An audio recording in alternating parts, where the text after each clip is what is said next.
नमस्कार साथियों, मैं राजेंद्र आप सबका स्वागत और अभिनंदन करता हूं अपने YouTube channel astrology based on लघु पाराशरी में।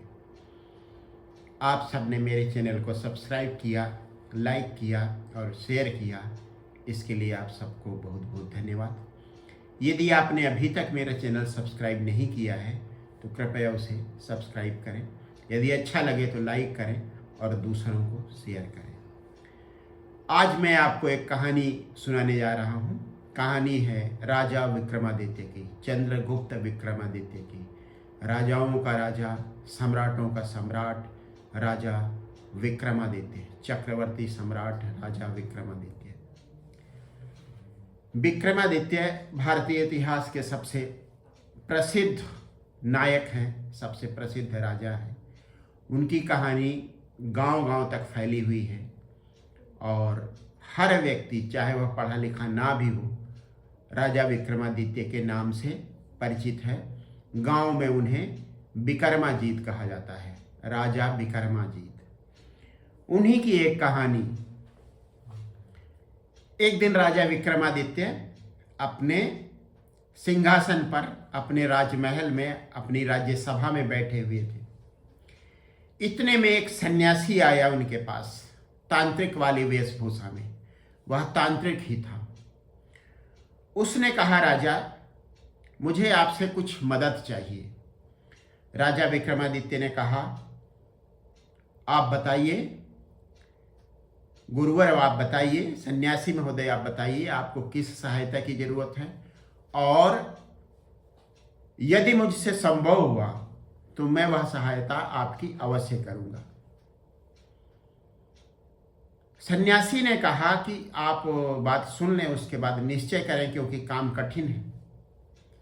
राजा विक्रमादित्य ने कहा, कुछ भी हो, कैसा भी काम हो, मैं उसे पूरा करने की कोशिश करूंगा।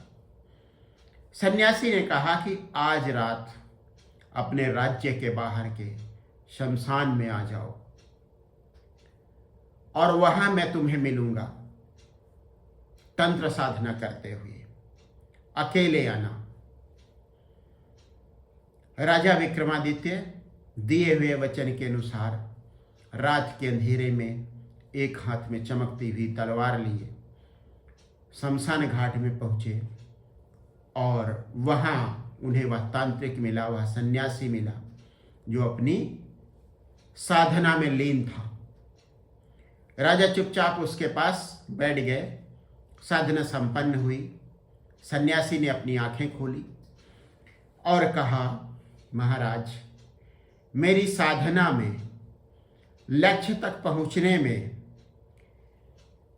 प्राप्ति में कुछ बाधाएं आ रही हैं। उसके लिए मुझे कुछ जरूरत है, कुछ मुझे चाहिए। राजा ने कहा, जितना धन आपको चाहिए, यदि कोई जमीन चाहिए, यदि कोई भवन चाहिए जहां आप साधना कर सकें तो बताइए, मेरे लिए कुछ भी मुश्किल नहीं है।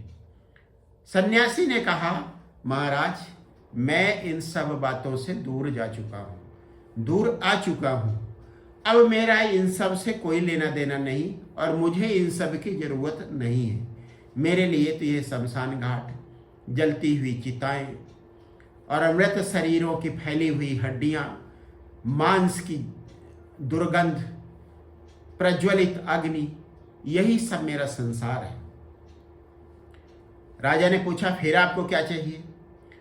उसने कहा, यहां से पूरब दिशा में 5 किलोमीटर दूर एक पीपल का पेड़ है और उस पीपल के पेड़ पर एक बेताल उल्टा लटका हुआ है। उस बेताल को आपको लेकर आना है। राजा ने कहा कि इसमें कौन सी मुश्किल बात? सन्यासी ने कहा, मुश्किल तो इतनी है राजा कि तुम्हारे प्राण भी जा सकते हैं। राजा विक्रमादित्य, डरना उनके स्वभाव में नहीं था। चक्रवर्ती राजा थे, वीरता उनका गुण था, साहस उनके गुण थे। राजा विक्रमादित्य ने कहा, यह जीवन तो एक दिन समाप्त ही होना है, मृत्यु तो एक दिन होनी ही है। आपके काम में आ सकूं, इससे अच्छा और क्या होगा। सन्यासी ने कहा, ठीक है, ठीक ठीक पूरब दिशा में चले जाओ। राजा ने अपनी तलवार उठाई, नंगी तलवार हाथ में लिए हुए राजा बढ़ते चले जा रहे थे। तरह तरह की आवाज़ें जंगली जानवरों की, जैसे कोई विलाप कर रहा हो, जैसे कोई किसी को डरा रहा हो, विचित्र तरह की आवाज़ें वहाँ से आ रही थी शमशान घाट से। कभी कभी किसी के रोने की आवाज़ आती और कभी कभी लगता जैसे कोई हंस रहा हो, जबकि शमशान घाट में हंसने का कोई प्रयोजन नहीं होता। लेकिन आवाज़ें इतनी विचित्र और इतनी तरह तरह की थी कि वे एक दूसरे से मिश्रित होकर तरह तरह के आभास दे रही थी, कुछ काल्पनिक आभास और कुछ वास्तविक आभास। राजा चले जा रहे थे तेजी से अपने लक्ष्य की ओर बढ़ते हुए, और 5 किलोमीटर से थोड़ा पहले उन्हें वह पीपल का पेड़ दिखाई देने लगा। थोड़ा और पास जब वह पहुंचे तो उन्हें वह बेताल दिखाई दिया, और विक्रमादित्य को देखते ही बेताल हंसा। उसने कहा, उस सन्यासी ने तुम्हें मेरे पास नहीं भेजा, तुम अपनी मृत्यु के पास आ गए हो। राजा विक्रमादित्य ने कहा, कोई बात नहीं। उसने कहा, ठीक है, मुझे ले चलना चाहो तो चलो, आ जाओ पेड़ पर, मुझे अपने कंधे पर लाद लो। राजा विक्रमादित्य उस पेड़ पर चढ़े, उन्होंने बेताल को उठाया और अपने कंधे पर लाद लिया। एक तरफ बेताल के विचित्र से पैर और पेट टिका हुआ राजा के कंधे पर, और दूसरी तरफ बेताल का मुंह जिससे टपकता हुआ लहू। थोड़ा चलने के बाद राजा विक्रमादित्य ने कहा, बल्कि बेताल ने कहा राजा विक्रमादित्य से कि तुम्हारा समय पास हो जाए इसलिए मैं तुम्हें एक कहानी सुनाता हूं। राजा ने कहा, मेरा समय तो पास हो जाएगा, लेकिन ठीक है, तुम जो कहानी सुनाना चाहते हो उसे सुनाओ। बेताल ने अपनी कहानी सुनाई, और कहानी पूरा होने के बाद उसने कहानी में एक प्रश्न डाला और कहा कि इस कहानी के आधार पर इस प्रश्न का उत्तर तुम्हें देना है। यदि तुम्हारे मन में उत्तर आता है और जानबूझकर तुम उस कहानी का उत्तर मुझे नहीं बताते, तब तुम्हारे सिर के टुकड़े टुकड़े हो जाएंगे, और यदि तुम उत्तर बता दोगे तब मैं वापस चला जाऊंगा उत्तर सुनने के बाद फिर से उसी पेड़ पर। राजा को बड़ा विचित्र सा लगा। उसने कहा, लेकिन आप मेरे साथ चलेंगे किस समय? बेताल ने उत्तर दिया, यदि तुम्हारे मन में उस कहानी का उत्तर नहीं आएगा, क्योंकि अगर उत्तर आ गया और तुमने उत्तर न दिया तब तुम्हारा सिर फट जाएगा, तुम्हारे सिर के टुकड़े टुकड़े हो जाएंगे और यहीं पर तुम्हारी मृत्यु हो जाएगी। और अगर उत्तर आया है, तुमने उत्तर दे दिया, तो मैं वापस उसी पेड़ पर चला जाऊंगा और उल्टा लटका हुआ मिलूंगा तुम्हें।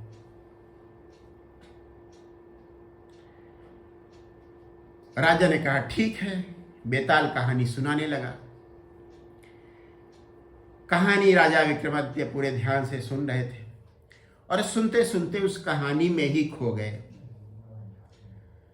बाद में बेताल ने अपना प्रश्न दिया।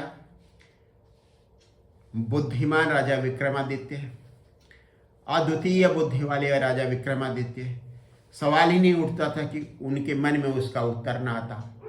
उनके मन में उत्तर आया, और उत्तर आया तब उन्हें पता चला कि अरे ये तो कुछ गलत हो गया।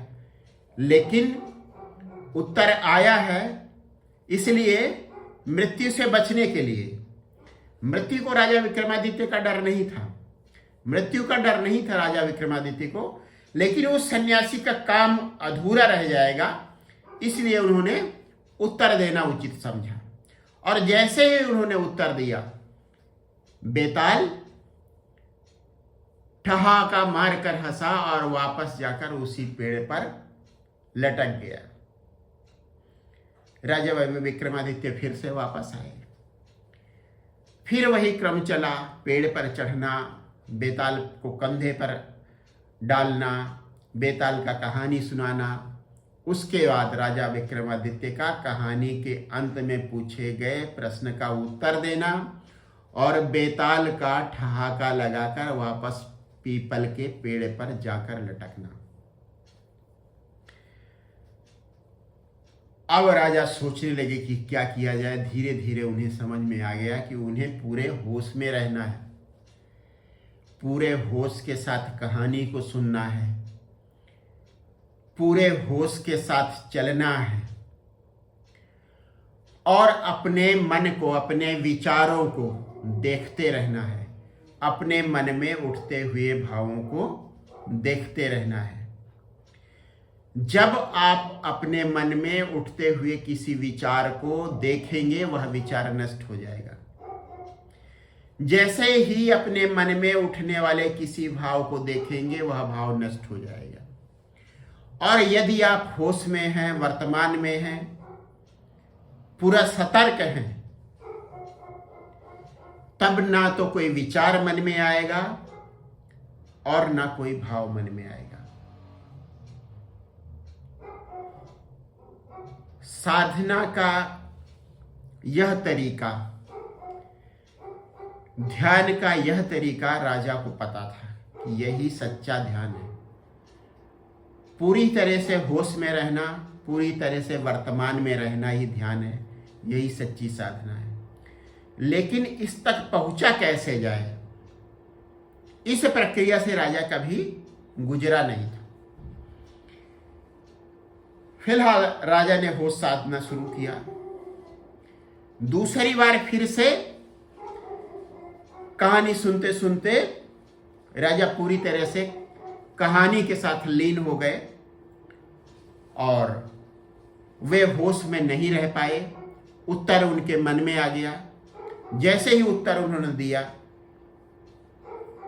वेताल उड़ा ठहाका मारकर और पेड़ पर वापस लटक गया जाकर। 2 बार, 3 बार, 4 बार, 5 बार ऐसा ही हुआ। 25वीं बार तक राजा अपने आप को पूरी तरह से तैयार कर चुके थे। 24 बार की साधना, 24 बार का कृत्य, 24 बार होश में रहने का निश्चय और उस पर टिके रहने की कोशिश ने उन्हें सब कुछ समझा दिया था।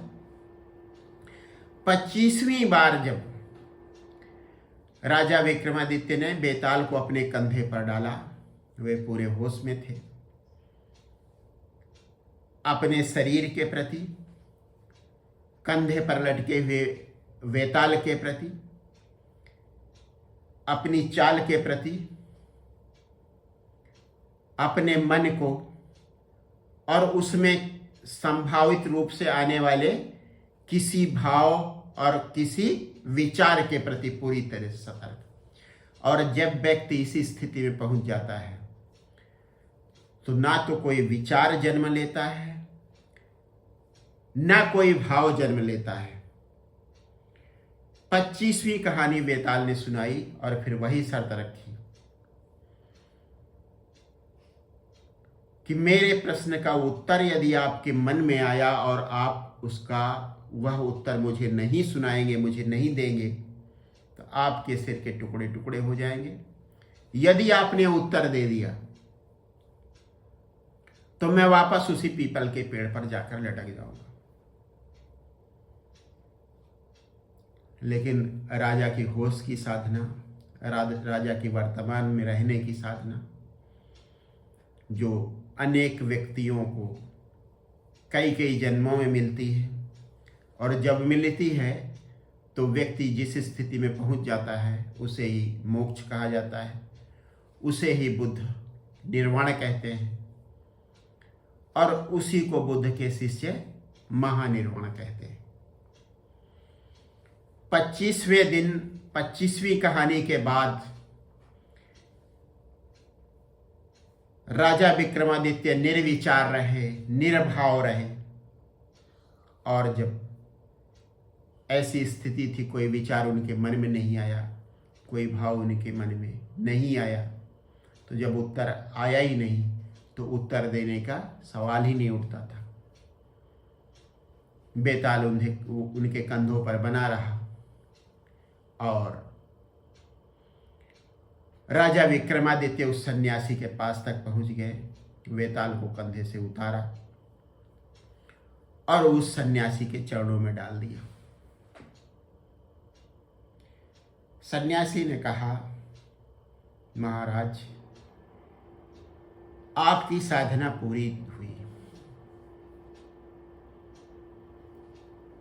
यह बेताल मेरा ही एक रूप है और आपने समृद्धि का चरम पा लिया है, समृद्धि के शिखर तक आप पहुंच गए हैं।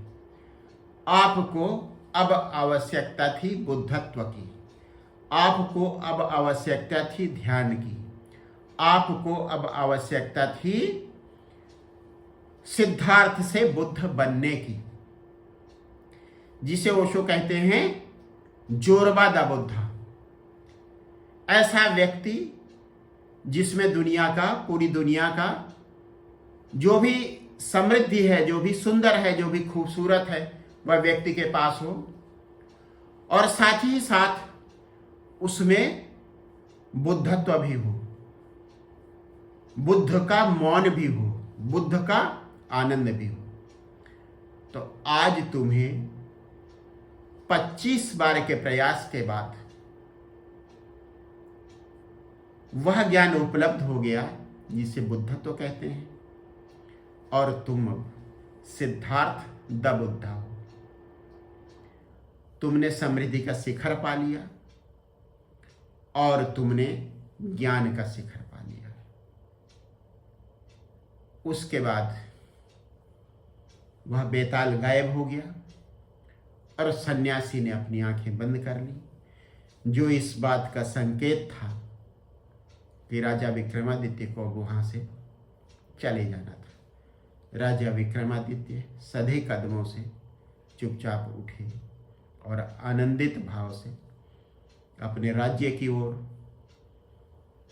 अपने भवन की ओर, अपने किले की तरफ चल पड़े। बस आज की कहानी इतनी ही।